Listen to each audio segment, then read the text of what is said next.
Hello students, कैसे हैं आप सभी। तो हम लोग यहाँ पे अरिथमेटिक प्रोग्रेशन चैप्टर पढ़ रहे थे। उसके अंदर हम लोगों ने कॉन्सेप्ट वाला जो पार्ट था वो कंप्लीट कर लिया था। आज हम लोग एक्सरसाइज सॉल्व करेंगे 5.1। तो जैसे कि इसमें पहला क्वेश्चन है, बोला कि in which of the following situation does the list of number involved make an arithmetic progression and why. तो यहाँ पे ये 4 सिचुएशन दे रखी हैं।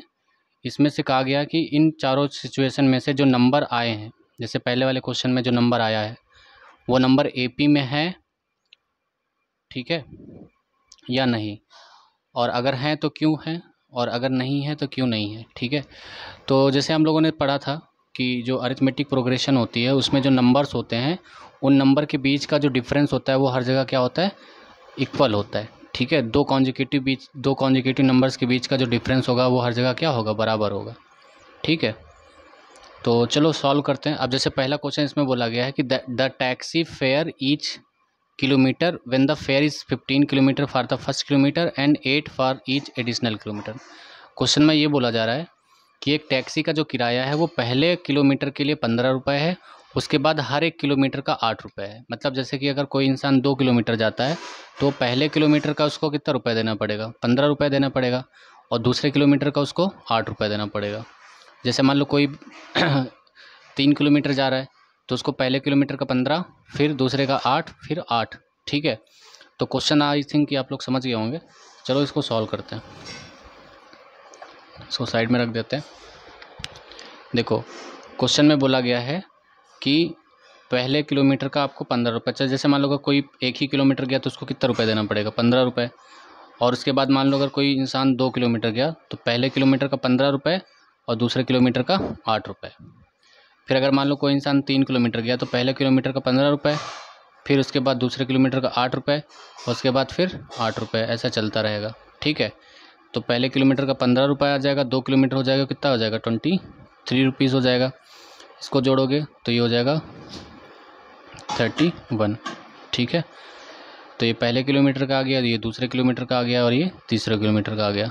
तो अब यहाँ पे देखोगे कि इनके जो बीच का डिफरेंस है वहाँ ये यहाँ पे +8 है, और यहाँ पे भी क्या है, ये +8 है, ठीक है। तो ये जो है, ये नंबर्स जो हैं वो एक एपी फॉर्म कर रहे हैं, ठीक है। सो यहाँ पे ये एपी फॉर्म हो रहा है, ठीक है। क्यों फॉर्म हो रहा है, क्योंकि यहाँ पे इनके बीच का जो डिफरेंस है वो हर जगह क्या है, सेम है। तो हम क्वेश्चन में लिखेंगे this is an AP because here the common difference between the consecutive numbers या कॉन्जिक्यूटिव टर्म्स आर सेम। इनको टर्म्स बोलते हैं, हम लोग बताए थे, है ना। तो पहला क्वेश्चन सॉल्व हो गया, ठीक है। दूसरा क्वेश्चन है, देखो दूसरे क्वेश्चन में क्या बोला जा रहा है, कह रहा है कि the amount of air present in a cylinder when a vacuum pump removes 1/4 of the air remaining in the cylinder at a time. Question में ये कहा जा रहा है कि एक सिलेंडर है, उसके अंदर कुछ अमाउंट में एयर प्रेजेंट है, और एक वैक्यूम पंप को लेकर के उससे एयर जो है ना वो रिमूव करी जा रही है, ठीक है। एयर क्या करी जा रही है, रिमूव करी। When vacuum pump remove 1/4 of the air, तो क्या करता है वैक्यूम पंप, क्या करता है, जैसे हर बार वो 1/4 एयर को क्या करेगा, रिमूव करेगा, ठीक। क्वेश्चन में समझा देता हूँ एक बार फिर से। देखो क्वेश्चन में ये कहा जा रहा है कि जैसे मान लो हमारे पास एक सिलेंडर है, ये एक सिलेंडर है, ठीक है। अब इसके अंदर ये वॉल्यूम नहीं दे रखा है कितना है, तो अगर मान लो सिलेंडर का वॉल्यूम V होगा तो इसके अंदर एयर जो होगी उसका भी वॉल्यूम क्या होगा, V होगा, ठीक है। तो पहले इसके अंदर जो एयर है उसका वॉल्यूम कितना है, V। अब मान लो आप क्या करें, आप वैक्यूम पंप लेकर के आए। वैक्यूम पंप क्या होता है, जो कि एयर को बाहर निकाल देगा। तो बोला कि वैक्यूम पंप से 1/4 एयर क्या कर देंगे, बाहर निकाल देंगे। तो अगर इसका वॉल्यूम जो एयर है वो V वॉल्यूम प्रेजेंट है एयर, तो इसका 1/4 बाहर निकाल देंगे तो कितना इसका हम क्या करेंगे, V वॉल्यूम है, इसका 1/4 क्या कर देंगे, एयर निकाल देंगे, तो कितनी एयर बचेगी भाई, V था, आपने V/4 निकाल दिया, तो यहाँ पे एलसीएम लोगे 4 आ जाएगा। तो यहाँ पे 4V - V कितना आ जाएगा, 3V/4।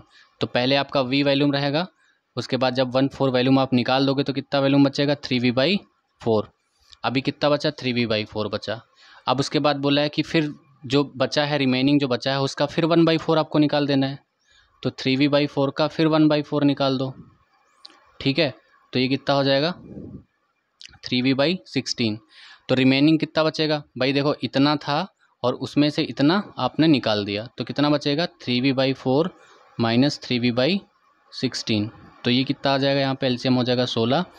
4 को कितनी बार मल्टीप्लाई किया, 16 4 को तो 4 बार किया, तो 3 को भी 4 बार मल्टीप्लाई करेंगे तो 12v हो जाएगा माइनस का 3v, तो ये हो जाएगा 9v/16। तो यहाँ पे आ जाएगा आपका 9v/16। इसी तरह चलता रहेगा।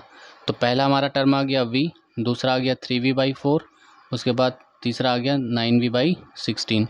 इनके बीच में डिफरेंस बस 3 निकालो, 3 से काम चल जाएगा, 3 में आपका 100 कर दें।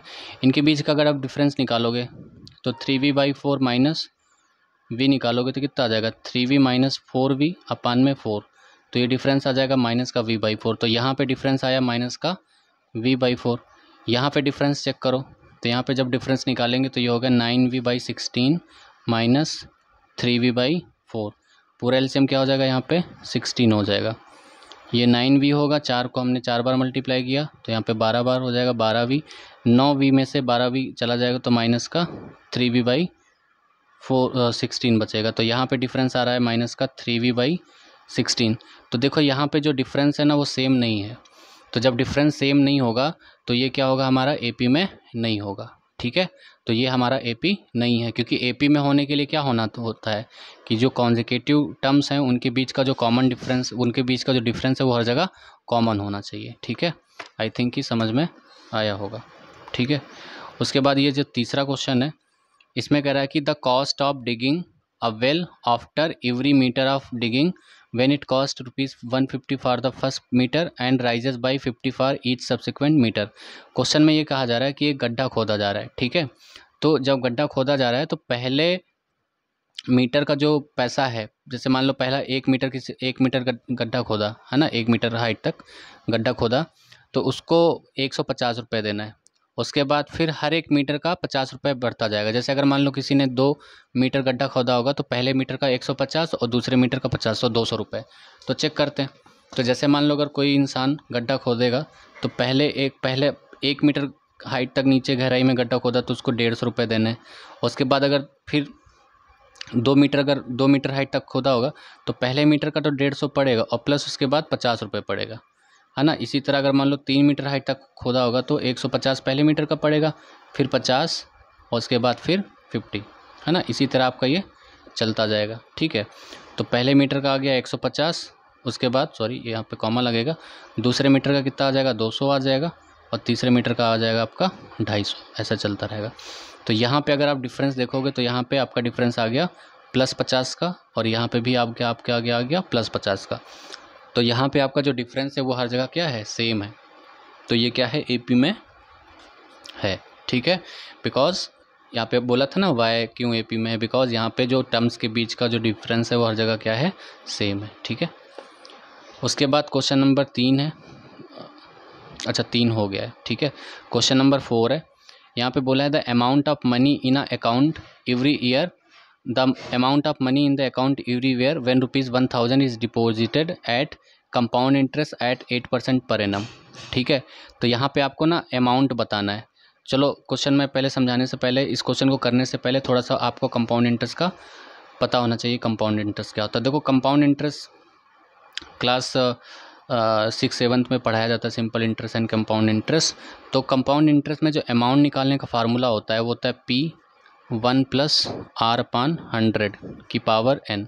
यहाँ पे जो P होता है वो प्रिंसिपल होता है। प्रिंसिपल क्या होता है, जैसे कोई भी इंसान जो है वो बैंक में जो पैसा जमा करता है हर महीने या फिर बैंक में जो पैसा उधार लेता है ना, उसको हम क्या बोलते हैं, प्रिंसिपल बोलते हैं। R क्या है, रेट ऑफ इंटरेस्ट है। ठीक, जैसे मान लो किसी इंसान ने बैंक से जो पैसा लिया होगा 10,000 रुपये मान लो पैसा उधार लिया तो वो प्रिंसिपल हो गया, और बैंक वालों ने बोला कि हम इस पर 10% कंपाउंड इंटरेस्ट लगाएंगे, तो रेट ऑफ इंटरेस्ट R होता है। और यहाँ पे कितने समय के लिए लिया है, n जो है वो टाइम होता है। ठीक है, तो क्वेश्चन में कहा गया है कि हमें अमाउंट बताना है, 10,000 रुपये लिया गया है। ठीक, और the amount of money in the account every year when ₹1000 is deposited at compound interest at 8% per annum। देखो इसमें टाइम नहीं बताया गया है ना, तो टाइम हमें नहीं बताया गया, तो अगर पहले साल का अमाउंट जो होगा वो क्या हो जाएगा, पहले साल कितना रुपये उसने लिया, 10,000 रुपये। ठीक है, उसके बाद 1 + R की वैल्यू कितनी, R जो है रेट ऑफ इंटरेस्ट 8% दे रखा है, अपान में 100 ये हो जाएगा। अब उसके बाद दूसरे साल का जो अमाउंट होगा, अब जिन बच्चों ने पढ़ा होगा, देखो दूसरे साल का जो दूसरे साल का जो अमाउंट होता है उसमें जो प्रिंसिपल होता है वो फर्स्ट ईयर का जो अमाउंट होता है ना, जो फर्स्ट ईयर का अमाउंट होता है वो दूसरे साल का क्या हो जाता है, प्रिंसिपल।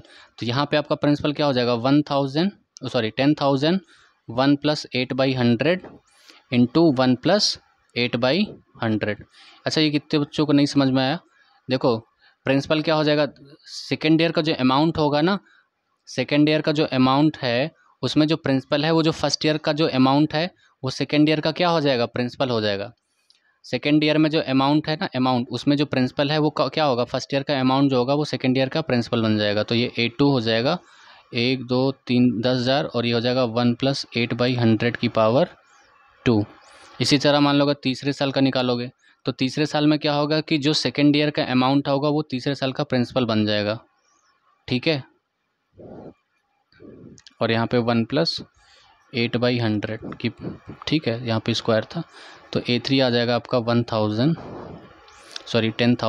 1 + 8/100 तो देखो पहले साल जो अमाउंट रहेगा ना, पहले साल का जो अमाउंट रहेगा, पहले साल का अमाउंट, दूसरे साल का अमाउंट, तीसरे साल का अमाउंट, ऐसे चलता जाएगा सब्सिक्वेंटली। तो पहले साल का जो अमाउंट आपका आया था वो आया था 10,000 1 + 8/100, ठीक है। दूसरे साल का जो अमाउंट आया वो आया 10,000 1 + 8/100 ठीक है। उसके बाद जो तीसरे साल का जो अमाउंट आया वो आया 10,000 1 + 8/1000 ठीक है। तो आप यहाँ पे ना इनके बीच का जब कॉमन डिफरेंस निकालोगे तो ये जो कॉमन डिफरेंस वो हर जगह सेम नहीं होगा। तो इसका मतलब ये जो हमारा है ये AP के अंदर नहीं है ना, इनमें जो नंबर्स इन्वॉल्व हैं वो AP में नहीं है। देखो जिसको ना समझ में आया वो मैं इसको एक बार और रिपीट कर देता हूँ। क्वेश्चन में ये बोला गया था कि क्वेश्चन एक बार मैं फिर से पढ़ देता हूँ, फिर से समझा देता हूँ। क्वेश्चन में ये बोला गया था कि the amount of money in the account every year when ₹1,000 is deposited at compound interest at 8% per annum. Question में ये कहा जाता है कि हर साल, है ना, amount of money in the account every year when 10,000 deposit eight compound interest per annum, मतलब 10,000 रुपये जो है हर साल जमा किए जाते हैं 8% 8% कंपाउंड इंटरेस्ट पे, ठीक है। रेट ऑफ इंटरेस्ट 8% है और जो इंटरेस्ट है वो कंपाउंड इंटरेस्ट है। तो बताना है कि हर साल का जो अमाउंट, जैसे मान लो कोई बैंक में पैसा जमा किया तो एक साल में उसने 10,000 रुपये जमा किए कंपाउंड इंटरेस्ट, और बैंक जो होता है वो इंटरेस्ट कंपाउंड इंटरेस्ट देता है, ठीक है, 8% इंटरेस्ट देता है। तो बताना है कि हर साल उस कितना अमाउंट मिलेगा, मतलब पहले साल, दूसरे साल, तीसरे साल, ठीक है। तो ये फार्मूला होता है अमाउंट का। अमाउंट बराबर होता है प्रिंसिपल P × 1 + R/100। यहाँ पे P जो होता है वो प्रिंसिपल होता है, R रेट ऑफ इंटरेस्ट होता है, N जो होता है वो टाइम होता है। तो पहले साल कितना अमाउंट मिल जाएगा उसको, कितना रुपये जमा किया उतने पहले साल में, 10,000 रुपये, और 1 + रेट ऑफ इंटरेस्ट क्या है 8/100, ये आ गया।